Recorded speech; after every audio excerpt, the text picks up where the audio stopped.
आज शिक्षा हो या व्यापार, किसी भी फील्ड में कंपटीशन का महत्वपूर्ण योगदान है, क्योंकि बिना कंपटीशन उसकी कोई वैल्यू नहीं। याद रखो, जिसमें कंपटीशन नहीं, या तो वो है ही नहीं या फिर लोगों को उसकी जरूरत नहीं। हम लोग क्रिकेट मैच भी तभी देखते हैं जब विरोधी टीम ताकतवर हो और मुकाबला कांटे की टक्कर का हो, वरना नहीं देखते।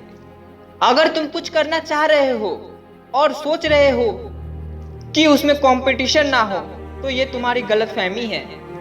इसे और अच्छी तरह से समझने के लिए ये कहानी सुनो, क्योंकि मेरा काम आपको मोटिवेट करने के साथ सही रास्ता का चयन भी कराना है। तो कहानी शुरू करते हैं। एक बिजनेसमैन कुछ महीनों से बहुत दुखी था, क्योंकि उसके व्यापार में बहुत लॉस हो रहा था। एक दिन वह किसी साधु के पास गया और अपनी सारी समस्याओं को उनको बताया। साधु महाराज ने उनकी पूरी समस्या को सुना और मुस्कुराते हुए पूछा, है सज्जन, तुम्हें क्या चाहिए? बिजनेसमैन ने कहा, ऐसा कोई वर दे ताकि जिस वस्तु का मैं व्यापार करूं उसमें एक भी कंपटीशन ना हो। फिर साधु ने कहा, तुम्हें यही वर चाहिए? व्यापारी ने कहा, हाँ। साधु ने कहा, तुम जाओ, अब अपना व्यापार करना शुरू करो।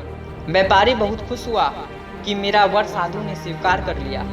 उसने तुरंत किसी अन्य गांव में जाकर वहां का मार्केट देखा। उसके मन में तुरंत एक आइडिया आया कि पूरे मार्केट में फल का शॉप एक भी नहीं है। व्यापारी ने तुरंत मार्केट में एक फल का दुकान खोला। उसने अपने शॉप में अच्छी खासी पूंजी फंसाकर फलों से पूरा शॉप को लाद दिया और बेचना शुरू किया। पहला दिन कोई फल खरीदने नहीं आया। उसने सोचा, शायद नया दुकान है इसलिए ऐसा हो रहा है। फिर 4-5 दिन बीत गए और अब भी कोई नहीं आया, और इन दिनों में उसका एक भी फल नहीं बिका। उसने तुरंत बगल के शॉप मालिक से जाकर पूछा, यहाँ कोई फल खरीदने मेरे पास क्यों नहीं आता? उस शॉप के मालिक ने कहा, आप यहाँ नए हो क्या? आपको मालूम नहीं, इस गांव में हर किसी के घर में फलों से भरे वृक्ष अपने घरों में रखते हैं, और इस गांव की खासियत यही है, यहाँ फल सालों साल पेड़ में लगे रहते हैं। यह सुनकर वह आश्चर्य हो गया, और नुकसान हुआ वो तो अलग।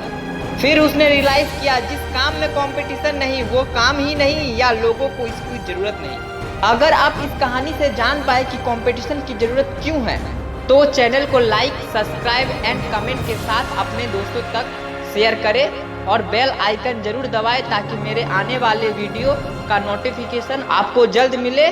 मिलते हैं नेक्स्ट वीडियो में, तब तक के लिए बाय बाय। जय हिंद, जय भारत।